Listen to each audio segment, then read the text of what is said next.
ఎన్నికల తనిఖీల్లో భాగంగా ఆదివారం పట్టణంలోని రింగు రోడ్డు సెంటర్ నందు సిఐ సుబ్బారావు ఆధ్వర్యంలో వాహన తనిఖీలు నిర్వహించారు. ఈ సందర్భంగా సిఐ సుబ్బారావు మాట్లాడుతూ సార్వత్రిక ఎన్నికలు సమీపిస్తున్న నేపథ్యంలో వాహనాలను తనిఖీ చేయడం జరుగుతుందని తెలిపారు. శాంతి భద్రతలకు భంగం కలిగే విధంగా ప్రవర్తిస్తే కఠిన చర్యలు తప్పవని తెలిపారు. ఈ తనిఖీల్లో పోలీసు సిబ్బంది ఉన్నారు.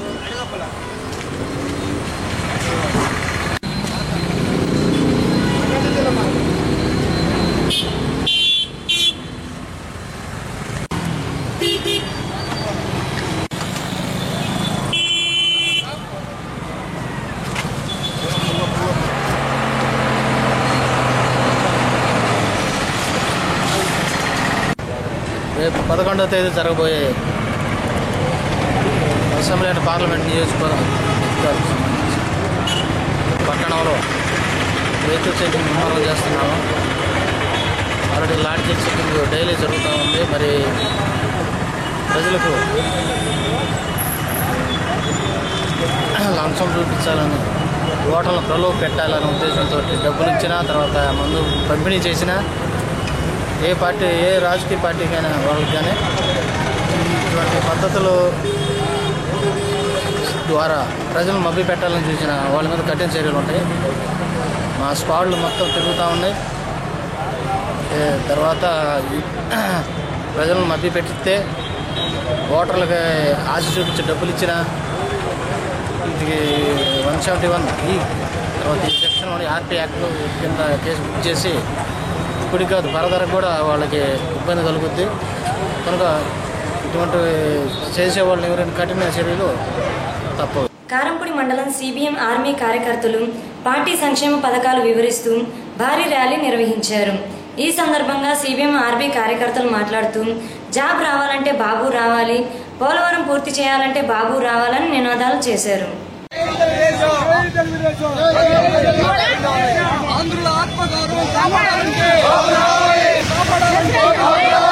పోలవరం పూర్తి కావాలంటే, అమరావతి నిర్మాణం సాగాలంటే, నవ్యాంధ్ర రైతాంగం సుఖంగా ఉండాలంటే, ఆంధ్రుల ఆత్మగౌరవం కాపాడాలంటే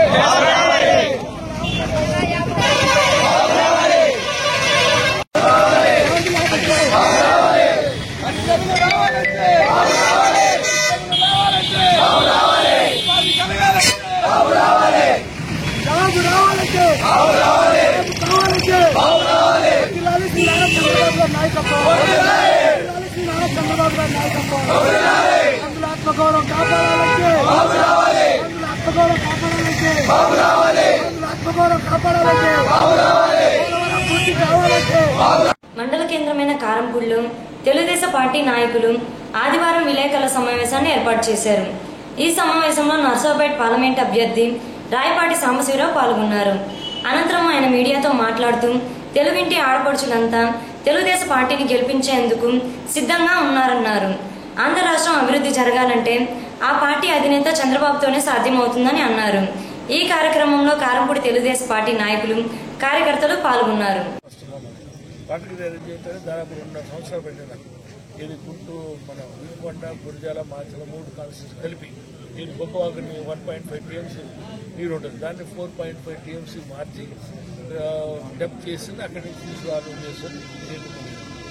దాదాపు 2 సంవత్సరాలు పట్టింది దాన్ని ప్రాజెక్టు కూడా తయారు చేయలేదు. తీసుకెళ్ళి చంద్రబాబు గారు అన్నారు, ముఖ్యమంత్రి గారు, మీరు ఢిల్లీ వెళ్ళి ప్రయత్నం చేయండి, ఇక్కడ మా దగ్గర ఫండ్స్ మనం కూడా కట్టుబట్టంతో వచ్చాం, 16,000 కోట్లు మైనస్ తోటి రావడం జరిగింది. ఇక్కడికి మన దగ్గర డబ్బు లేదు. ఢిల్లీలో వరల్డ్ బ్యాంక్ పంపించుకున్నాడు. ఒకసారి స్టేట్ గవర్నమెంట్ రికమెండ్ చేసి పంపించాను, ఇది సెంట్రల్ గవర్నమెంట్ వరల్డ్ బ్యాంక్ పంపించాడు.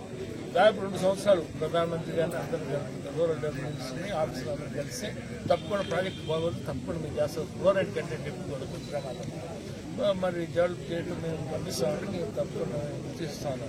దాదాపు 2 సంవత్సరాలు తిరిగాను దానికోసం. దాదాపు మనం లాస్ట్ ఇయర్ మధ్యలో మా వాళ్ళకి కాదు వరల్డ్ బ్యాంక్ స్టేట్కి ఇచ్చేటువంటి ఇవ్వటానికి వీళ్ళు అప్పుడు ముఖ్యమంత్రి గారి దగ్గరికి వెళ్ళి అడిగితే తప్పకుండా మనవి చేద్దామని చెప్పి లోకల్ బ్యాంక్స్ ఇండియన్. గుంటూరు జిల్లా మాచలపట్నంలోని బస్టాండ్ సెంటర్ నందు ఎంఆర్పీఎస్ నాయకులు విలేకరుల సమావేశాన్ని ఏర్పాటు చేశారు.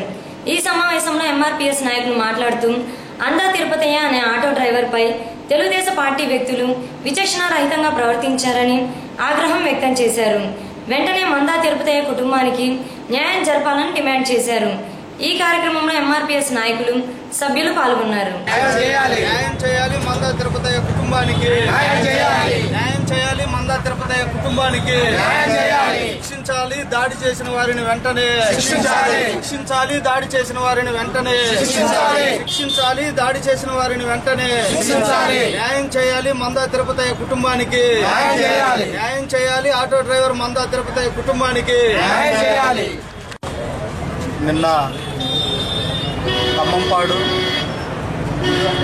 మరి స్వతంత్ర అభ్యర్థి అంజిరెడ్డి గారి తరపున ఆటో ప్రచారం కోసం వెళ్ళినటువంటి ఆటో డ్రైవర్ మందా తిరుపతయ్యపై తెలుగుదేశం పార్టీకి సంబంధించినటువంటి కొంతమంది వ్యక్తులు దురుసుగా ప్రవర్తించి ఆటోని నాశనం చేసి అతనిపై కులం పేరుతో దూషించి ఇష్టానుసారంగా దాడి చేస్తే ప్రస్తుతం అతను ప్రాణాపాయ స్థితిలో గుంటూరు ప్రభుత్వ హాస్పిటల్లో ఉన్నాడు.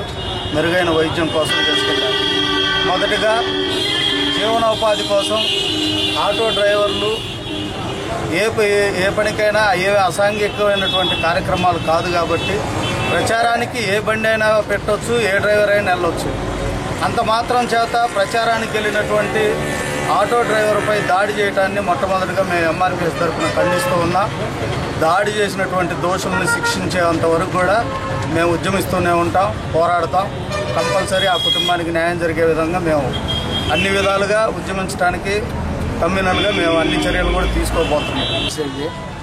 మేము ఒక డ్రైవర్లోని మేము ఎన్నో ఎక్కడెక్కడి నుంచో వచ్చి మేము ఏదో కిరాయిలకి ఎవరు పిలిచినా కానీ వెళ్తూ ఉంటాం. జీవనోపాయానికి ఎన్నో విధాలుగా మేము ఒక పావుల తక్కువైనా ఎక్కువైనా కానీ వెళ్ళి మా జీవనోపాయం చేసుకోవడానికి వెళ్తూ ఉంటాం. ఆడ మమ్మల్ని పట్టుకొని దాడి చేసి ఇలా ఇబ్బంది పెట్టడం అది కరెక్ట్ కాదు. దానివల్ల వాళ్ళ కుటుంబానికి ఎంతో ఇబ్బంది జరిగి ఆయన కనీసం కుటుంబం పోషించుకోవడానికి కూడా విధంగా మన మనిషిని అలా గొల్ల చేశారు. ఆ అబ్బాయికి ఇప్పుడు జీవనోపాయానికి పరిస్థితి ఏంది? ఇప్పుడు అతనికి దెబ్బలు ఏమన్నా తగిలే? దెబ్బలు జరిగాయి. ఇప్పుడు మీరేం డిమాండ్ చేస్తున్నారు? మీకేం కావాలి? మీరేం డిమాండ్ చేస్తున్నారు? ప్రస్తుతానికి ఆయనకి ఆరోగ్యానికి దానికి జీవనోపాయం కుటుంబానికి జరగాలి. పట్టణంలోని జనసేన పార్టీ కార్యాలయం నందు జనసేన అభ్యర్థి ముల్లా శ్రీనివాస్ ఆధ్వర్యంలో మీడియా సమావేశాన్ని ఏర్పాటు చేశారు. ఈ సమావేశంలో జనసేన ముఖ్య నాయకులు మాట్లాడుతూ రాష్ట్ర ప్రజలందరూ జనసేనాని బలపరుస్తారని ధీమా వ్యక్తం చేశారు. ఈ కార్యక్రమంలో జనసేన నాయకులు, కార్యకర్తలు తదితరులు పాల్గొన్నారు. ఈరోజు మాచర్ల నియోజకవర్గానికి ఇచ్చేటమైనది. ఇక్కడ మాచర్ల నియోజకవర్గ అభ్యర్థి ముల్లా శ్రీనివాసరావు గారితో కలిసి ధర్మవరం మండలం మరియు దర్శి మండలంలో ప్రచారానికి బయలుదేరిపోతున్నాం. సూర్య మండలం మరియు ధర్మవరం గ్రామంలో, అలాగే తత్మా 6 నియోజకవర్గాలు కూడా జనసేన పార్టీ ఎప్పుడు ఓటేద్దామని జనసైనికులతో పాటు బడుగుబడిన మైనార్టీ వర్గాలు ఎదురు చూస్తున్నాయి. రేపు జరగబోయే ఎన్నికల్లో జనసేన పార్టీ పార్లమెంట్ అభ్యర్థి నన్ను తత్మా నియోజకవర్గాల్లో ఉన్న 7 అభ్యర్థులను, అసెంబ్లీ అభ్యర్థులను అందరినీ బలపరిచి గెలిపించి అసెంబ్లీ పంపడానికి పార్లమెంట్లో ఉన్న ప్రజలందరూ ఒకటి మార్పు కోరుతున్నారు. 70 సంవత్సరాల నుంచి అధికారాన్ని అడ్డం పెట్టుకొని అభివృద్ధిని 2 కుటుంబాల వరకే పరిమితం చేసినటువంటి 2 పార్టీలు కూడా బుద్ధి చెప్పి బడుగు బలహీన మైనార్టీ వర్గాల అభివృద్ధి ధ్యేయంగా వచ్చిన ఈ జనసేన పార్టీని పట్టం కట్టడానికి బడుగు బలహీన వర్గాల మైనార్టీలతో పాటు సామాన్య ప్రజలు కూడా ఎదురు చూస్తున్న తరుణం. ఎందుకంటే ఈ రాష్ట్రంలో వైసీపీ పార్టీ కానీ తెలుగుదేశం పార్టీ కానీ ఒక్క ఎంపీకి స్థానం ముస్లింలకు కేటాయించడం జరగలేదు. ఎంతసేపు వారికి ముస్లింస్ ఓటు బ్యాంక్ లాగా కనపడతారు. అలాగే బడుగు బలహీన వర్గాలు కూడా ఓటు బ్యాంక్ వాళ్ళకి ఎట్టి పరిస్థితుల్లో 2 కుటుంబాలకు చెందిన వ్యక్తులే అన్ని చోట్ల ఎంపీగా నిలబడ్డారు. అదే జనసేన పార్టీ ఈ రాష్ట్రంలో 3 ముస్లింలకు ఎంపీ అభ్యర్థులు కేటాయించి ముస్లింల్లో పట్టాలని ఉన్న చిత్తశుద్ధిని నిరూపించుకున్నారు. అలాగే గుంటూరు పార్లమెంట్ సీట్ వచ్చేసేసి యాదవ్ సామాజిక వర్గానికి చెందిన బోనబోయిన శ్రీనివాస్ యాదవ్ గారికి కేటాయించి యాదవుల పట్ల తనకున్న చిత్తశుద్ధిని తెలియబెట్టుకున్నారు Janasena party. So Janasena party అంటేనే బడుగు బలహీన మైనార్టీల అభివృద్ధి కోరుకునే పార్టీ. ఎందుకంటే వీళ్ళంతా వెనుకబడి ఉన్నారు. వీళ్ళంతా అభివృద్ధి పథకంలో రావాలి అంటే రాజ్యాధికారమే వాళ్ళకి ఒక తాళం, అభివృద్ధికి ఒక తాళం. వీళ్ళందరినీ రాజ్యాధికారంలో కూర్చోబెడితేనే, అధికారం వాళ్ళ చేతిలో వస్తేనే ఆయా వర్గాలు అభివృద్ధి చెందుతాయి. అదే ఉద్దేశంతో పెట్టిన పార్టీ జనసేన పార్టీ. ఏ ఉద్దేశంతో పెట్టారో అదే ఉద్దేశంతో అన్ని వర్గాల సామాజిక న్యాయం చేసిన ఏకైక పార్టీ జనసేన పార్టీ. ఈ విషయం ప్రజలు కూడా తెలుసుకొని మార్పు కోరుతాం, ఒకసారి పవన్ కళ్యాణ్ గారిని సీఎం చేద్దామనే దృక్పథంతో ముందుకెళ్తున్నారు. 11 జరిగే ఎలక్షన్లో రాష్ట్ర ప్రజలందరూ గ్లాసు గుర్తించి ఓటేసి జనసేన అభ్యర్థులు అందరినీ గెలిపించాలని ప్రార్థించారు.